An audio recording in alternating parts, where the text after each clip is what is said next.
If you're not being defined by a vision of the future, then you're left with the old memories of the past, and you will be predictable in your life.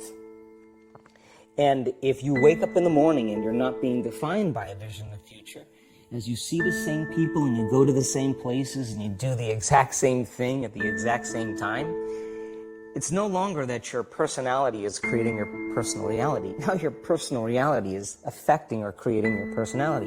Your environment is really controlling how you think and feel unconsciously. Because every person, everything, every place, every experience has a neurological network in your brain. Every experience that you have with every person produces an emotion. So some people will use their boss to reaffirm their addiction to judgment. They'll use their enemy to reaffirm their addiction to hatred. They'll use their friends to reaffirm their addiction to suffering. So now they need the outer world to feel something. So to change then is to be greater than your environment, to be greater than the conditions in your world. And the environment is that seductive. So then, why is meditation the tool? Well, let's sit down, let's close our eyes.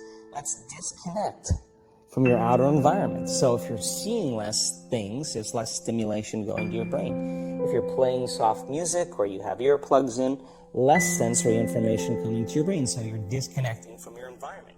If you can sit your body down and tell it to stay like an animal, stay right here. I'm going to feed you when we're done. You can get up and check your emails. You can do all your texts. But right now, you're going to sit there and obey me. So then, when you do that properly, and you're not eating anything or smelling anything or tasting anything, you're not up experiencing and feeling anything, you would have to agree with me that you're being defined by a thought, right?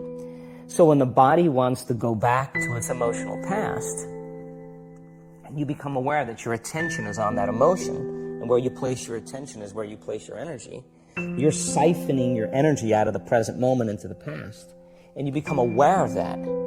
And you settle your body back down in the present moment, because it's saying, well, it's 8 o'clock. You normally get upset because you're in traffic around this time. And here you are sitting, and we're used to feeling anger, and you're off schedule. Oh, it's 11 o'clock, and you usually check your emails and judge everybody. Your body's looking for that predictable chemical state. Every time you become aware that you're doing that, and your body is craving those emotions, and you settle it back down into the present moment, you're telling the body, it's no longer the mind, that you're the mind. And now your will is getting greater than the program. And if you keep doing this over and over again, over and over again, over and over again, just like training a stallion or a dog, it's just going to say, I'm going to sit.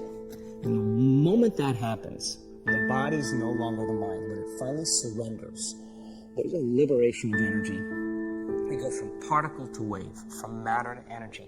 And we free ourselves from the chains of those emotions that keep us in the familiar past. And we've seen this thousands of times. In fact, we can actually predict it now on a brain scan.